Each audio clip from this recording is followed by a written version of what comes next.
The Miller family's station wagon rumbled down the dusty lane, its tires crunching over fallen leaves.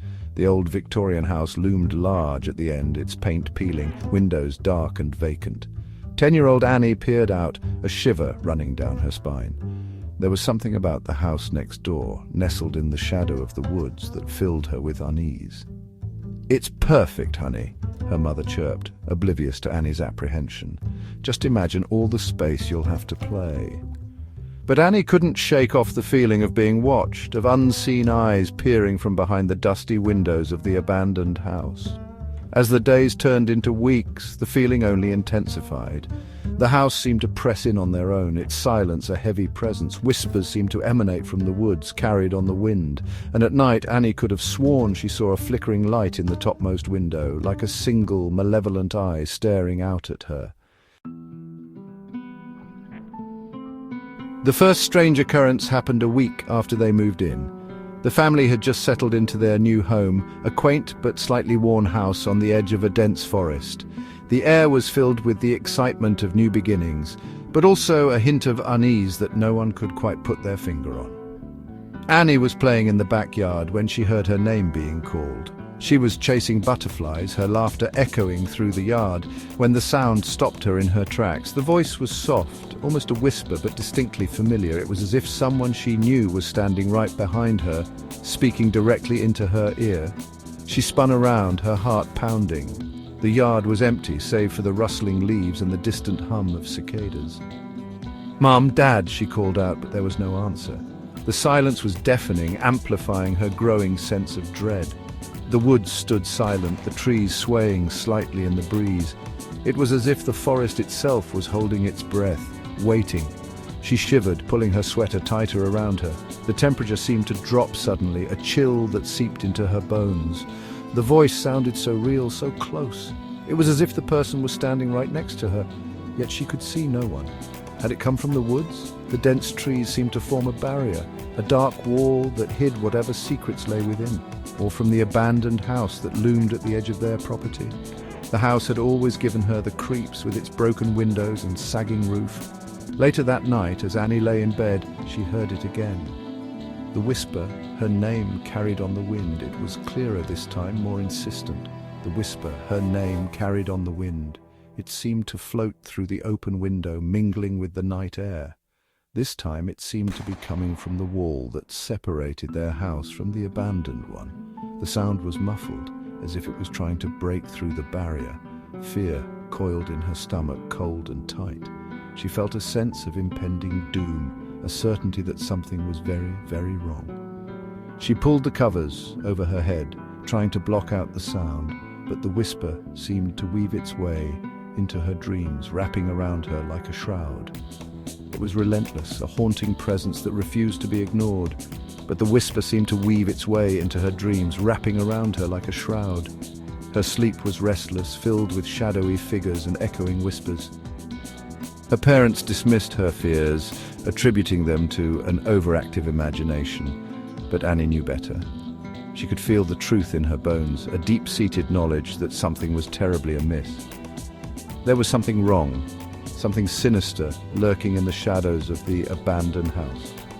It was as if the house itself was alive, watching and waiting, and she was determined to find out what it was.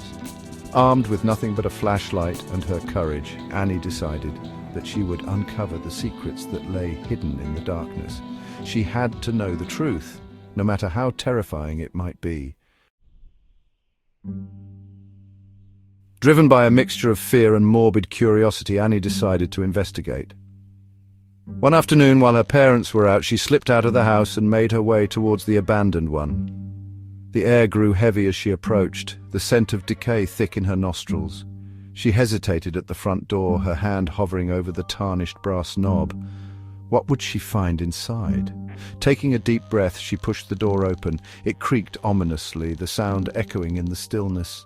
Dust motes danced in the faint rays of sunlight that filtered through the grimy windows, illuminating a scene of utter desolation. Cobwebs draped the furniture like ghostly shrouds, and the air was heavy with the smell of damp and decay. Annie cautiously made her way inside, her footsteps echoing on the wooden floor. She wandered from room to room, each one as empty and desolate as the last. There was no sign of life, no clue as to who had lived there or why they had left. Yet the feeling of being watched persisted, prickling at the back of her neck. Section 4. Shadows and Sickness. In the heart of the forest, where the trees whispered secrets and the shadows danced with a life of their own, Annie found herself drawn to an old abandoned house. It stood there, a relic of a forgotten time, its windows like empty eyes staring into the soul of anyone who dared to approach. As Annie turned to leave, she felt a sudden wave of dizziness wash over her. It was as if the very ground beneath her feet had shifted, leaving her unsteady and disoriented. She tried to shake it off, but the sensation only grew stronger, pulling her into a whirlpool of vertigo. The room seemed to tilt, and the shadows in the corners appeared to writhe and coil like living things. They stretched and twisted, forming grotesque shapes that seemed to reach out for her, their dark tendrils wrapping around her mind and squeezing tight. She stumbled, reaching out to steady herself, but there was nothing to grab onto. The trees around her seemed to mock her, their branches swaying and creaking in the wind, offering no support. Her legs felt like jelly, and she could barely keep herself upright. She collapsed to the floor, her vision blurring. The world around her dissolved into a haze of colors and shapes, and she felt herself slipping away, her consciousness fading like a dying ember. She lay there for what felt like hours, her mind filled with strange and disturbing images, faces she didn't recognize, places she had never been. All swirled together in a chaotic dance, leaving her feeling more lost and alone than ever before. When she finally managed to pull herself to her feet, it was almost dusk. The sky had turned a deep shade of purple, and the first stars were beginning to twinkle in the heavens. She felt weak and disoriented, but she knew she had to get home. She stumbled back home, her head pounding, her stomach churning. Each step was a struggle, and she felt as if she were walking through a thick fog, her thoughts muddled and confused. That night, Annie developed a high fever. Her body burned with an intense heat, and she could feel the sickness spreading through her like wildfire. She knew something was terribly wrong, but she couldn't find the strength to call for help. She tossed and turned in her bed, her dreams plagued by the shadows from the abandoned house. They haunted her, their dark forms slipping into her mind and filling her with a sense of dread that she couldn't escape. Her parents, alarmed by her sudden illness, couldn't understand what had come over their daughter. They watched helplessly as she grew weaker and more delirious, her once bright eyes now dull and lifeless. Annie's behavior grew increasingly erratic in the days that followed. She would wander the house aimlessly, muttering to herself and staring off into space, her mind seemingly lost in a world of its own. She would go into trances, her eyes glazed over, her limbs moving with an unsettling fluidity. It was as if she were being controlled by some unseen force, her body no longer her own. She spoke in strange voices, muttering words in a language her parents didn't recognize. The sounds were guttural and harsh, and they sent chills down their spines. Fear turned to dread as they watched their daughter slip further and further away. They could see the light fading from her eyes, and they knew that they were losing her to something they couldn't understand or fight. They had no idea what was happening, but they knew that something was terribly, terribly wrong. The shadows that had taken hold of Annie were not just in her mind, they were real, and they were coming for her. Section 5.